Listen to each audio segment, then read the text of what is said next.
brings escape from fear. When you have become willing to hide nothing, you will not only be willing to enter into communion, but will also understand peace and joy. Isn't that beautiful? Mm-hmm. That's what this is all about for us. And that's like in chapter 1. It's communion. Did you get it? And this thus dispels illusions about yourself and puts you in communion with yourself and God. Your mind can be possessed by illusions. I had a possession dream last night. Did you have a possession dream last night? Yeah, the demons had me. Huh, They were okay. tying me up against the ceiling and whacking me around the walls.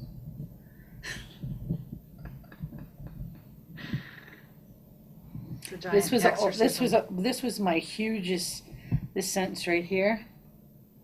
This was the one when I first read the course, and I just stamped it on my head, stamped it everywhere. Listen, this is truth, because I had that thing, truly believe it. It says, truth is always abundant. Those who perceive and acknowledge that they have everything have no needs of any kind. The purpose of the atonement is to restore everything to you, or rather to restore it to your awareness. You were given everything when you were created, just as everyone was. And so, yeah, I remember thinking, okay, I have everything. I'm just not believing it. And it was a fucking mess in my backyard. You have no idea. I thought, okay, I have everything right now. You don't care. Are we ready? This is what you have to do the whole time. Are we being taped right now? Oh, we are. Okay. Okay. Okay. Okay, welcome. We're here at Living Miracles Metaphysical Center again, and I was feeling the importance of talking about no private thoughts. One of the things that we do here, and one of our 2 guidelines, is no private thoughts. I know people pleasing is another one. Mm-hmm. And I guess I just wanted to share, what that really means, because I know that people come here for retreats and they come here for, visits and coming to us, and knowing that as a guideline, a lot of people become really terrified about that. Mm-hmm. They think, oh my God, my mind, no private thoughts, what does that mean? And how do you live like that? And or they think that you can read their thoughts, and Yeah, and they also think that you have to share every single thought that's going on in your mind. Right. Which is something we can clarify about as well. Because it's really not about every single thing that we're thinking. Thoughts will arise. It's the ones that we follow and that there's a charge on, and they keep coming around, that we expose. And you just read something really beautiful in the Course about why it's important to expose the thoughts and not keep anything hidden, which it seems like ultimate control, right? To just have your thoughts to yourself, and then you can kind of allow whatever to come out so that you can stay safe. And really what happens is, in that hiddenness, it builds, the illusions build and build and build. And this is a great subject for me, because it's been so transformational, literally transformational in my mind, to allow those thoughts, whatever they are, to come up and to be released to the spirit. It's not like we're just saying it to dump on somebody. We're really saying it in a healing, vertical way, so that the spirit can work with our minds and show us that they're actually false. And that's, to me, that's true authentic healing. Yeah, and I just feel like, for me, like I was telling you yesterday, that I think I've always had a relationship with no private thoughts, kind of mm-hmm. like all along my journey. And then people would say, oh, you can't say that, you can't say that, you can't say that. Mm-hmm. And this gift of being able to just be so transparent and to be able to expose my fears and my doubts, and to actually have that intimacy. It's an intimate relationship where you're able to just lay down your mask and not pretend that everything's okay and authentically experience, like the true self. Mm-hmm. So for me, like the no private thoughts thing, that it is that trust too in the relationships that we have. Mm-hmm. And to be able to authentically say, I'm having, some hatred coming up, Mm-hmm. or anger, and to be able to authentically expose it. And Mm-hmm. the gift that I have experienced from that is just amazing. It's like this real clarity of mind. And also, that's how I have started to see that they're not who I am. Right. Like, that's the only way that I have been able to see that now, because now I see that, because in the minute that I bring them to the light, Yeah. it's like the prayer to the Holy Spirit and saying, wow, here, I want you to take this. I no longer want to keep this. I don't want to hide it anymore. I just want to expose it here. And also without having anyone judging you. Right. Yeah, I remember my first real experience of healing with this, and I went to a devotional for 3 weeks, and I didn't understand the process of no private thoughts, but we would have expression sessions where we were allowed to bring up whatever we had a charge on with the group. And for the first few days, I was sitting back going, wow, she's got a lot of stuff going on in her mind, and just really judgmental of my brothers and sisters in the circle. And I would only expose what I thought sounded good. I had an incredible, like a spiritual mask going on, thinking I was above this. And about the 4th or 5th day, I started to realize, as people were unloading, that it really meant nothing about who they were. It was actually like this incredible process of seeing that those thoughts had nothing whatsoever to do with me or with them. And I think that's the gift of it, is finally seeing my meaningless thoughts on an experiential level, and thank God that they meant nothing about myself or who I was with. And I was able to just, it was almost like my mind just shifted from that point forward into seeing the value of the process. Because at first I think people just, you come in with all sorts of concepts around anything, really. And so it was like but I actually felt it in my mind. Somebody was sharing something seemingly about me, and it was like all of a sudden my mind just went, oh my God. It was like an expansion in my mind, because that's really all the Course is showing us, is that our thoughts are meaningless, and to start to connect in this vertical experience with the Spirit. And so it's like an expediter, it's a fast track if you have the courage to do it, because it takes tons of courage to sit there with holy companions and start, saying your thoughts, and they can be pretty intense. I mean, we've had some sessions that are pretty intense, but my God, and then after, it's like you think, the person that you're sharing about or whatever is going to feel, whatever they're going to feel, maybe reject you or whatever, but what ends up happening always, it seems like the relationship gets closer, closer and closer. And it's not really a relationship with a person, but it's like learning how to trust, right? It's like really learning how to trust the Holy Spirit has you, and that this darkness has to come up. And all of our thoughts are just the covering, like the Course talks about, the covering over our inner radiance. And the only way to get to that inner radiance is to see what's not that, and to let it go. And so that's why I just feel like the most powerful healing tool that we use here is that release of those private thoughts. And it takes tremendous courage and patience with yourself too, as you start to work the process, but then you see the results. And it's like, then you want to get those thoughts out as quickly as possible. I know I join with you and I just say, look, this is what's going on, and that you're able to hold that space for me and always be met with love. And it's a beautiful thing. Yeah, because something that I know for me, it's like, the Course is taking us to an experience.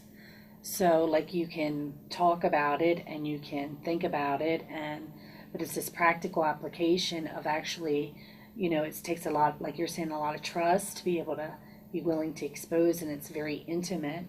And yeah, for me, I just feel like as a communication device, like Jesus is saying that we are with these communication devices. And so Actually, it's like the clearing away of the false so that the Holy Spirit can actually commune through you. Right. So it's an actual experience of communion. And I love that when you can feel that together, that there's nothing hidden. It's actually an experience, and it's not, to the ego, it's like to give up that is to lose something, but to the spirit is this joining in the truth, and neither one of us taking it personal, and just knowing that this is just the purification that's necessary. And and I just feel like it's a really huge gift. Yeah, it's like Jesus talks about miracles are natural, but purification is necessary first. Well, what does that even mean? And a lot of course students, I know for myself, I was so busy metaphysically ghosting my feelings, meaning... What does that mean? Just meaning that I would cover over with it's just an illusion. And I really actually thought I was practicing forgiveness. But I noticed that I didn't have a consistent state of peace of mind. It was really not getting me anywhere. I could manage the illusion, but I wasn't healing. And so that saying it's just an illusion, which is a real trap for a lot of core students, and I was one of the best at it, but I actually was very sincere in it. I thought that was forgiveness. And so when I started seeing that in my life there was not a consistent state of joy or peace, or I didn't feel like I was moving forward, you know what I mean? It was like I felt like I had hit a ceiling with the Course, and I had studied it for years, and I loved it. I really wanted to start to experience the things that Jesus promises us, But it was like I didn't know how to do it. And then when I came upon David Hoffmeister's, his teachings, it was like, okay, here's somebody that's taken it all the way. I don't even know how to do it. I just kept hearing you need to go deeper. And I thought, well, I've gone as deep as I can go. And then, of course, what I needed at the time came in. And then just seeing how the process is given, with this no private thoughts, and being able to start to get in touch with the emotion, not spiritualize it. I had such a spiritual yearning to be spiritual that I was missing the authentic healing altogether, really, because I was just so wanting. I had this idea of what spiritual looked like, and I just wanted to fit into that, and kind of like just really hold up this idea in my mind, not out of arrogance, but just out of pure sincerity in my heart. It's like I thought that was the way to do it. And so when this started coming in, and seeing the authenticity of the healing, and getting in touch with the emotions, and even the rage, which I've had a pretty seemingly good life, so I didn't have a lot of anger and rage, but after this, peeling back and peeling back and peeling back and going further and further into my mind, then the darkness, the hidden darkness started to arise. And like Jesus says, at a certain point you won't go alone, you'll have mighty companions by your side. I can see that's, for me, it's been completely necessary for people who have walked before me, who can hold me through it, because you really don't even know what's down there. And I was a little shocked by it, and so it's like, it feels like such an authentic healing now compared to what it was. And also the experiences of after, the exposing, and the expansion in the mind, and the peace that comes in, and the love that starts to emerge. It's like one of my favorite lines in the Course is, and the self will tell you of yourself. Well, how does that happen? It happens once we do the purification. And most people don't want to walk through that. They don't want to go through that uncomfortable period. And Jesus talks a lot about extreme discomfort and vigilance and commitment. And you say a lot, if you want the kingdom of heaven, you must focus your full attention on it. And it's like, well, what does that really mean? Focus my full attention on it. I was so busy trying to pull the illusion and the truth together and make them mix, have a little bit of both. And it got painful, because I knew the desire of my heart was for the truth.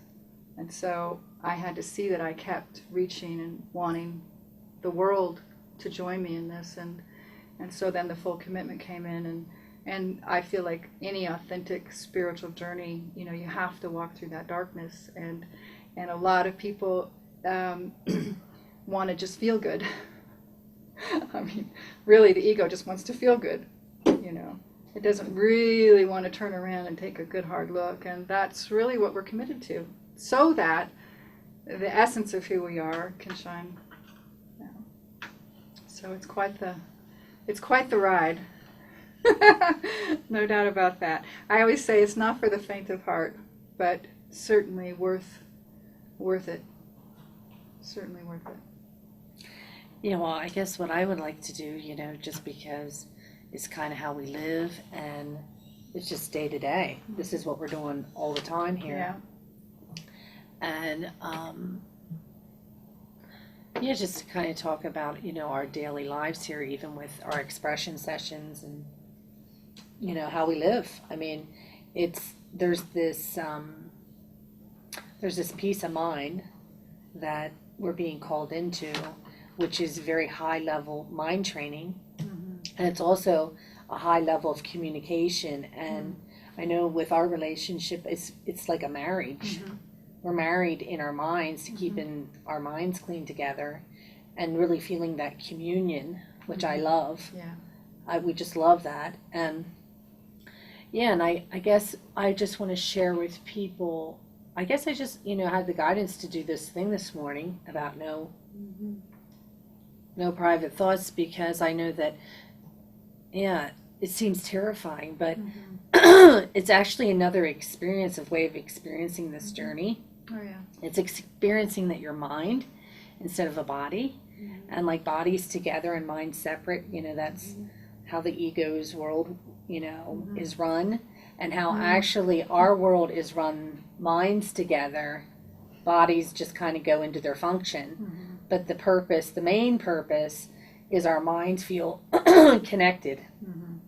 And on a day-to-day basis, how that plays out here, like I feel like, I love to go around and do like a check.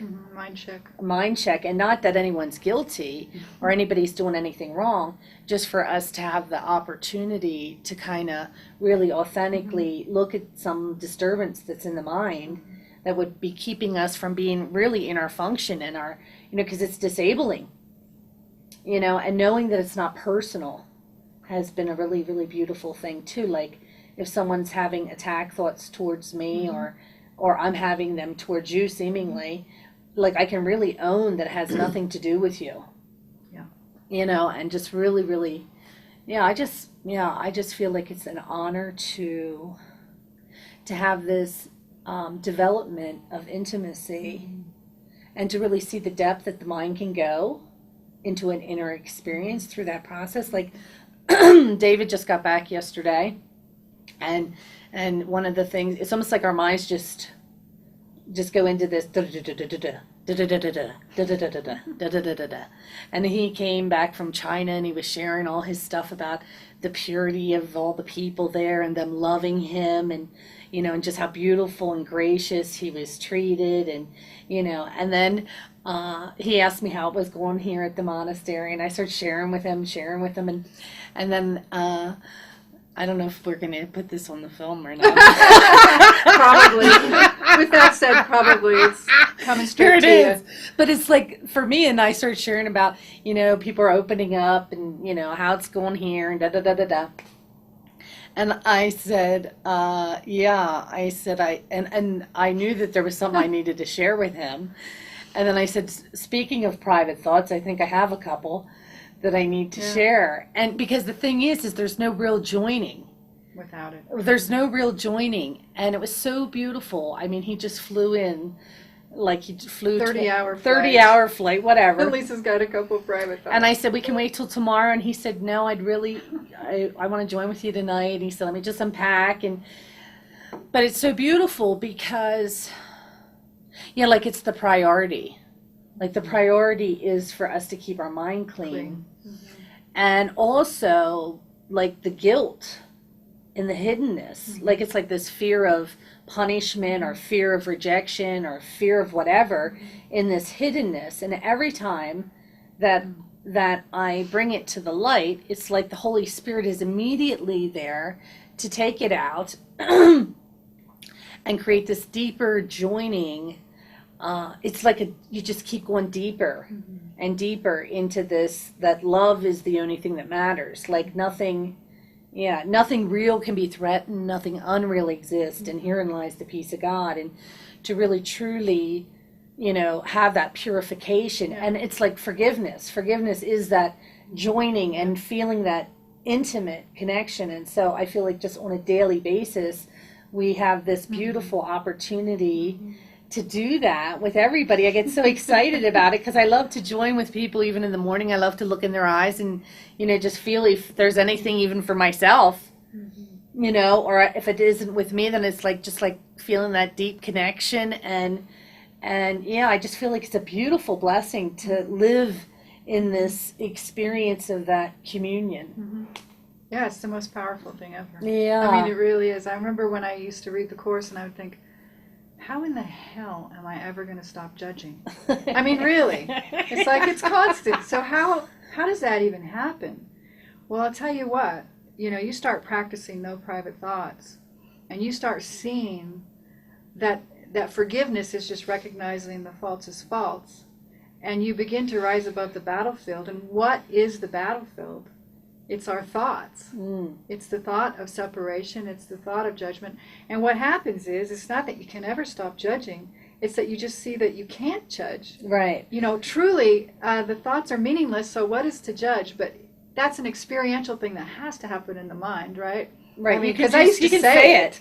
Yeah, but that's But the there's whole nothing. thing. Like when you really come to the realization that my thoughts actually are meaningless. But you can't know that until you start. Yeah. You work It's the like, process. well, right, because you have no one joining you in them. Right. So they just drop off. Yeah. Any guilt or any fear or Yeah. any unworthiness that I might have or Yeah, and that's whatever. why we can sit in a circle now and hear, and we've heard everything there is to hear. And it's just to be able to sit and really have the experience of holding the presence of non-judgment. And boy, you can feel that when that happens. When I'm with you and I have something that's churning and I just, I've got so much self-judgment around it, and to sit in that presence with you and have it rise up, I can't even, it's just Right. such a gift to the mind, and to know that I'm not met with anything but that true presence of innocence and that reflection of innocence. And the Course in Miracles, to me, I swear, if I would have known what it was saying, I just don't think that my mind could have handled what I thought I had to walk through. But it's like,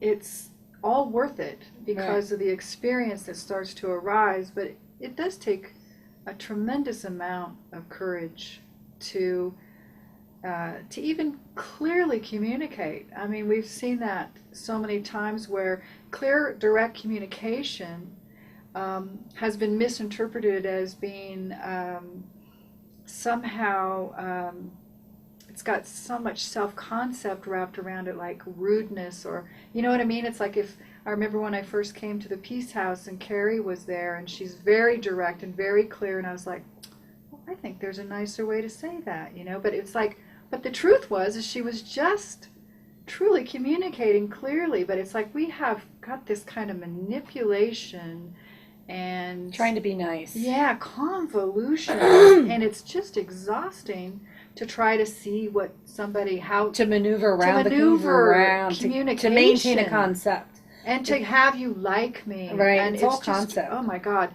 And the other thing is what this does with the like the expression sessions that we do here, it's like it's a vertical raising up, right? I mean, we don't go at each other. It's like we know that we're exposing these thoughts so that really we can lift them up together. And I love the power of that when we're all together. Like, okay, now those who are sitting and listening to whatever's being exposing, they're practicing the presence of mind to just allow and support that person, and then also watching their own thoughts if they're having judgments or whatever, and then they can expose that when it's their turn. But it's just so amazing, to be able to be met with that innocent reflection. I think there's no punishment. It doesn't matter what you have going on in your mind. Just get it out see your innocence. And so, yeah, at first it takes a lot of courage, but then it's like, here, please, just listen. I just got this stuff. Help me lift this up as quickly as possible so I don't have to walk around with this in my mind. Yeah, so it's, I just feel like it's just a beautiful way to see and feel and truly get in touch with, we are pure and we are innocent, and these thoughts are not who we are. It's like a parallel thought systems. They don't cross. We have to start thinking thoughts for God. Like that's why the workbook lessons, so we can start thinking those thoughts with God instead of following thoughts of fear. And this is just bringing all of those fearful thoughts to the surface. And some are there that we've pushed so far out of awareness we don't even know they're there. So it's just this beautiful kind of bringing everything into alignment with the truth of who we are and start seeing it. I always loved the symbol in my mind of actually coming from the place of truth and then seeing where I want to sleep. It's not I'm asleep and I'm trying to wake up. It's like, okay, Jesus says I'm awake, and then I've fallen to sleep. So it's like, it's not this form figure out here trying to wake up into the light. It's, okay, I'm the light, and look where I'm tempted to sleep. That was much easier for me instead of feeling like I was here trying to wake up. It's like, okay, I'm awake. I have a temptation to sleep over here in this judgment or whatever it is, and to bring it back into the light. And that's really what we do with the expression sessions and exposing all of this stuff. I like it. Beautiful. Yeah. Beautiful. It's a huge gift. It is, and for me, I just have seen how, it's been a gift for me to be here, just to kind of facilitate and help everyone, and to really see like there's just one mind, and like every one of us, every person that's showing up, or it's like we're all going through the exact same thing, and how terrified we really are to join. And I feel very honored to be that catalyst for God, and to, like midwives. Yeah, like bringing people into, this willingness, this tiny willingness to trust to come here. I say the hardest part is to get here. Yeah. That once you get here, yeah. Well, most people don't want to leave once they get here. They either want to leave very really swiftly, or we can't get rid of them. Yeah, it's like, I remember when Jorge came and he was like, where's the love? Because we come in thinking of, especially of a monastery or something, like it's going to be all this, peace and love and joy. And there is that, of course. But, we really do focus on what the Course teaches, which is removing the obstacles to love's awareness. So we're not trying to skip steps. We're allowing that to naturally arise up as we authentically heal our minds through walking through the darkness. And so it can be a bit of a shock to people when they get here and they sit in on their first expression session and somebody's letting it rip. And so it's quite a process. I know for me it was as well when I first came to my devotional. So. Yeah, and it's funny because yesterday at the table, it's like the table's getting bigger. We need to expand that room in there, just because like all the people are coming down here now, and just how there's a draw to that intimacy and that trust, and that's why everybody's part's essential, and everyone who's speaking at that table, exposing something, and really seeing that has nothing to do with anybody else. I remember when we actually used to be at the Peace House. This was years ago. We used to sit around and do the no private thought things, and I remember when I was first there, so it was like in the mornings, 9 o'clock in the morning, we'd all sit there and drink our coffee, and all of a sudden, Jenny would say, "Yeah, I got some stuff with you, Lisa." And I remember like, okay, here we go. Hang on. Brace for it, here we go. Yeah. And almost like, go ahead and say it. I just watching my emotions. The whole process it's really about, it isn't just about sharing the private thoughts, because it's watching your reactions and your defenses that come up. If I defend myself, I'm attacked. And so the gift for me has been to be able to stay there when someone seems to be having an upset with me or whatever seems to be happening, just holding the space, and then just praying for the Holy Spirit to come and say, okay, Holy Spirit, you better join me here right now. Join me here right now. And then just sitting there and watching, like, whatever reaction is coming up, and like really looking at the guilt or the fear or like the temptation to defend myself. Well, no, I said that because of this. Oh no, well, I'm gonna, and just really, like this really transfer of training to see how this mechanism of defense is covering up all this self-concept that we're trying to maintain of being like having our act together. Like if you only knew everything about me, whatever Jesus says, you would recoil or, and just always trying to maintain, no, I'm going to tell you I'm perfect. No, and just to really allow yourself to authentically face those unworthiness thoughts, and allow yourself to feel the guilt instead of suppressing it. To really authentically, connect with the Holy Spirit and say, okay, here it is. Here's my guilt. I'm not going to defend myself again today. And there's this beautiful washing that happens. There's this beautiful, beautiful washing that starts to occur because you start to see where you are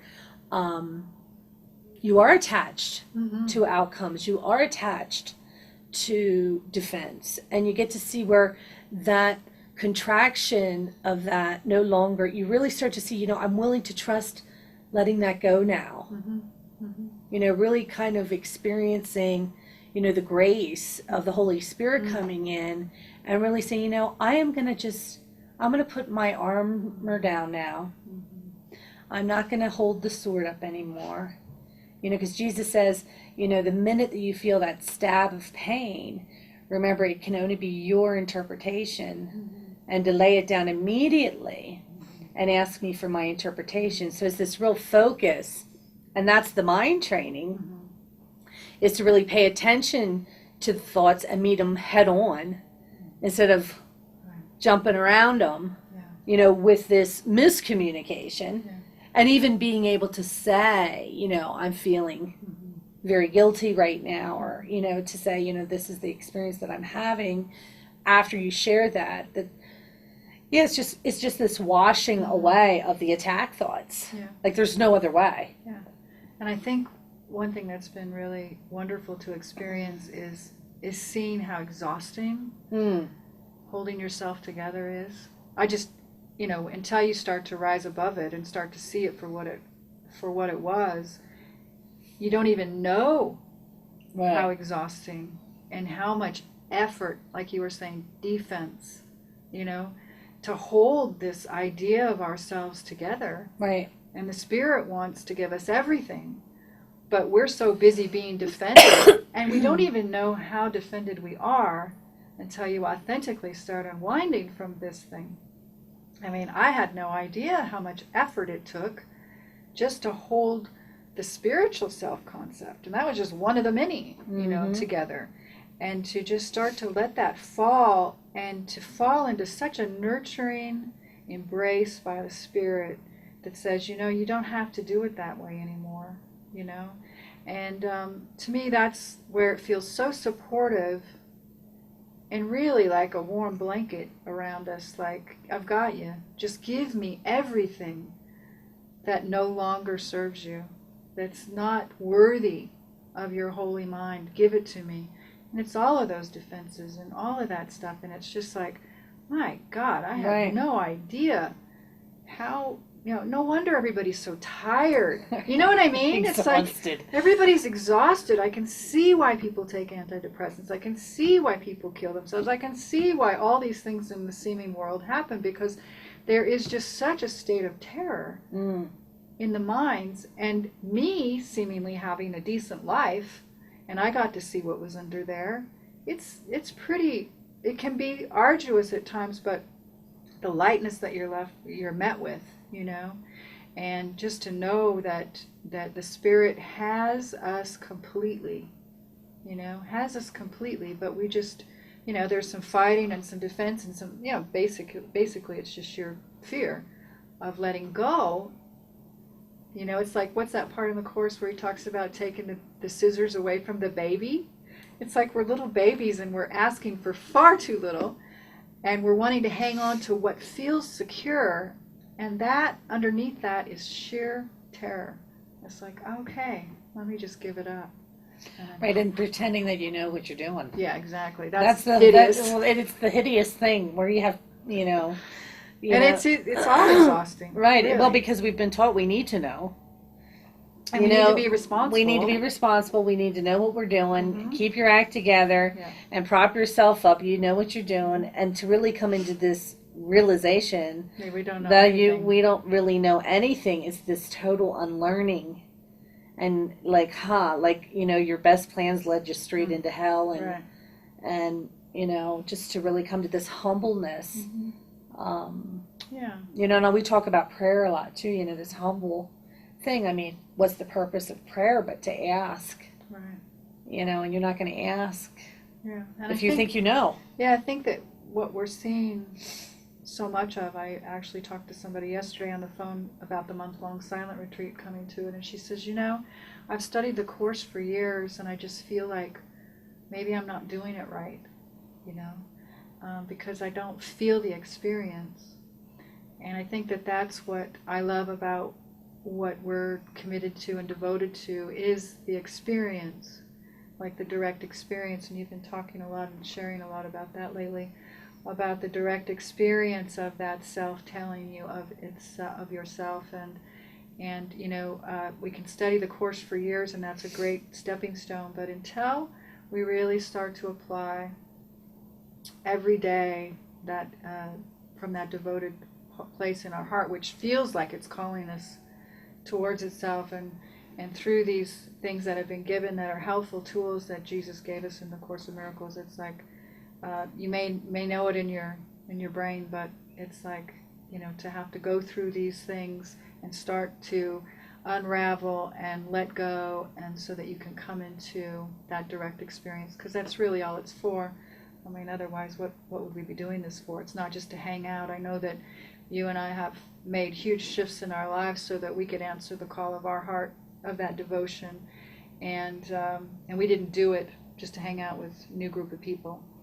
We did it because we're completely committed and feeling drawn towards this true awakening and this direct experience. And it's trusting God. Yeah. With all of our heart. And what's being given. And this is our given path. It wasn't, right, and it wasn't not what we thought. Not at all.